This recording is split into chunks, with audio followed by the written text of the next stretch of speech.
Te damos la bienvenida a un nuevo audio de la hora silenciosa de Palabra de Vida, donde líderes alrededor del mundo compartirán con nosotros. El día de hoy escuchamos a... Muy buenos días para todos, te habla Iván Nasta desde los Estados Unidos. Tengo el privilegio de servir en mi iglesia local como parte del staff en el ministerio con los adolescentes y jóvenes mayores. Es una alegría para mí compartir el comentario de la hora silenciosa, así que te voy a invitar a que ahí donde estés puedas acompañarme y abrir tu Biblia en San Lucas, capítulo 10, a partir del versículo 1 en adelante. Dice así la palabra de Dios. Después de estas cosas, designó el Señor también a otros 70, a quienes envió de dos en dos delante de él a toda ciudad y lugar a donde él había de ir. Y les decía: la mies a la verdad es mucha, mas los obreros pocos. Por tanto, rogad al Señor de la mies que envíe obreros a su mies. Id, he aquí, yo os envío como corderos en medio de lobos. No llevéis bolsa, ni alforja, ni calzado, y a nadie saludéis por el camino. En cualquier casa donde entréis, primeramente decid: paz sea a esta casa. Y si hubiera allí algún hijo de paz, vuestra paz reposará sobre él, y si no, se volverá a vosotros. Y posad en aquella misma casa, comiendo y bebiendo lo que os den, porque el obrero es digno de su salario. No os paséis de casa en casa. En cualquier ciudad donde entréis y os reciban, comed lo que os pongan delante, y sanad a los enfermos que en ella hay. Y decirles: se ha acercado a vosotros el reino de Dios. Mas en cualquier ciudad donde entréis y no os reciban, saliendo por sus calles, decid: aún el polvo de vuestra ciudad, que se ha pegado a nuestros pies, lo sacudimos contra vosotros. Pero esto sabed, que el reino de Dios se ha acercado a vosotros. Y os digo que en aquel día será más tolerable el castigo para Sodoma que para aquella ciudad. El Señor va a enviar un grupo amplio, pero termina el verso 1 diciendo: al lugar donde Él iba de ir. Y el Señor designa 70 y los envía de dos en dos. Y obviamente en esta idea hay ciertas cosas a considerar. Y quiero en esta mañana que podamos reflexionar juntos algunas cosas que pueden ser de mucha bendición. Aquí vemos varias instrucciones. El Señor no los envía sin una guía, sin cosas que ellos deben saber. Muchas veces podemos pensar que ir y hacer la obra de Dios es decir: bueno, vamos y vemos. No. Hay que considerar qué vamos a hacer y lo que implica hacer esas cosas. Hay instrucciones que ellos tienen que considerar y no nos vamos a detener en cada una de ellas, pero sí quiero que prestes atención a este punto.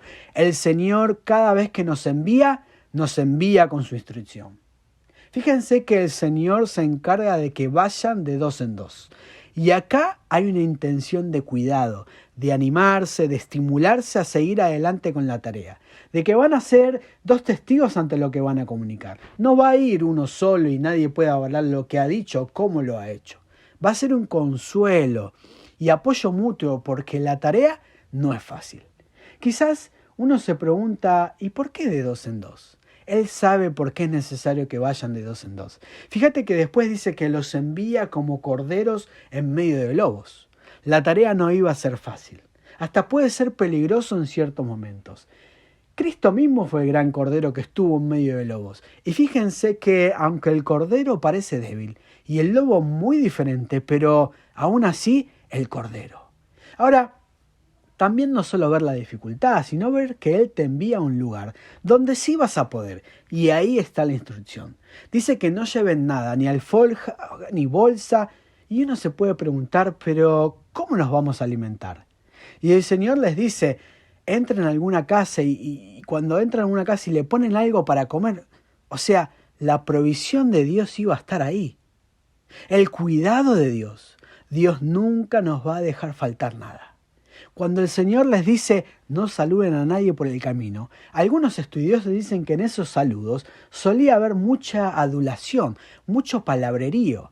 Y el Señor, sabiendo de antemano esto, les dice: no se distraigan en esas conversaciones, no se desenfoquen. Por eso es muy importante escuchar la instrucción del Señor. Después dice: cuando entren a una casa, tienen que considerar esto: si hay un hombre de paz que los reciba, o si no, tienen que salir y sacudirse el polvo de esa casa. Presta atención, acá el Señor nos está mostrando dos realidades. De que hay gente que sí nos va a recibir y va a ser muy amable en escuchar y demás, pero habrá gente que no va a ser así. Por eso fíjense el verso 11, dice, pero esto sabed, que el reino de Dios se ha acercado. Por más que te rechacen, la gente tiene que saber que tú comunicaste el mensaje. Y más allá de la respuesta, lo importante es que ellos escuchen que hay un Dios, que hay un Salvador que murió y resucitó para darnos vida eterna. Y habrá personas que van a responder al Evangelio y otras que tristemente van a rechazar. Pero no depende de nosotros. El Señor es el que produce la convicción en el corazón. Fíjense que dice también el pasaje sanar a los enfermos que en ella hay. Pero lo primordial, el ser humano está enfermo del alma por causa de su pecado que lo separa de Dios y lo condena al infierno. Y por medio del Evangelio va a tener la cura de esta enfermedad. Terminando en esta mañana, el Señor nos muestra que Él da instrucciones. Todas esas instrucciones iban a traer claridad en la tarea que tenían que hacer. Ahora escucha bien, en la instrucción del Señor está lo que vos y yo necesitamos. Pero quiero concluir diciéndote que el Señor envía 70. ¿Te pusiste a pensar en cómo se llamaban estos 70? La Biblia no nos da sus nombres. Sí sabemos que el Señor escogió a 12 discípulos y los conocemos bien. Pero de estos 70 no sabemos sus nombres.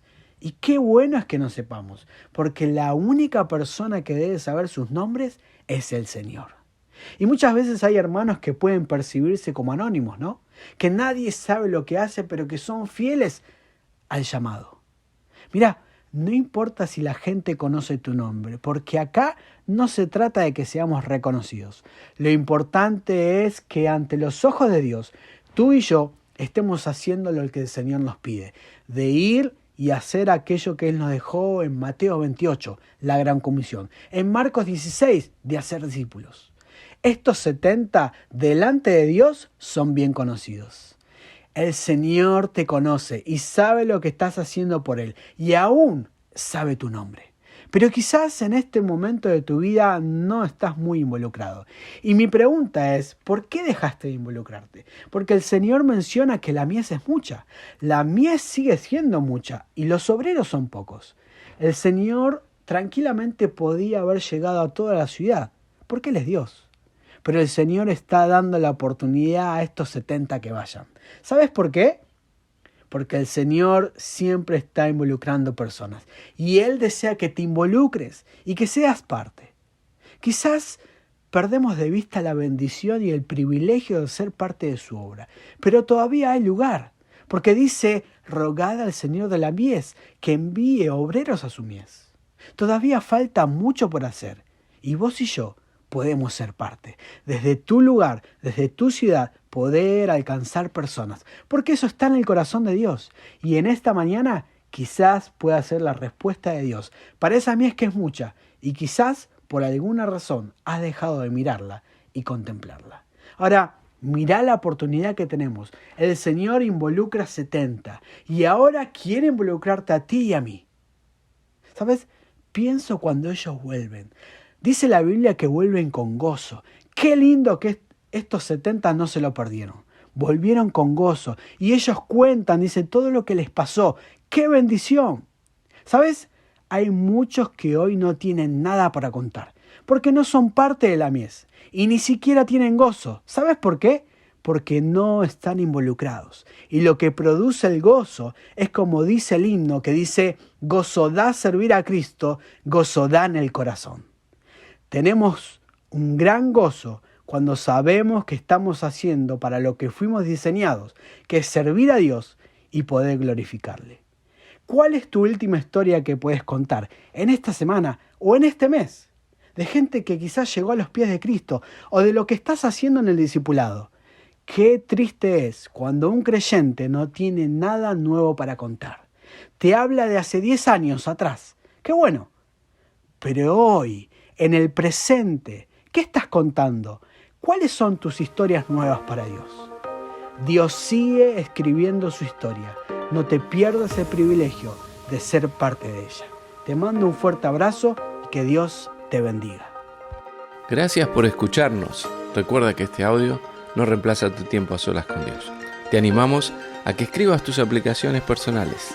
Hasta mañana.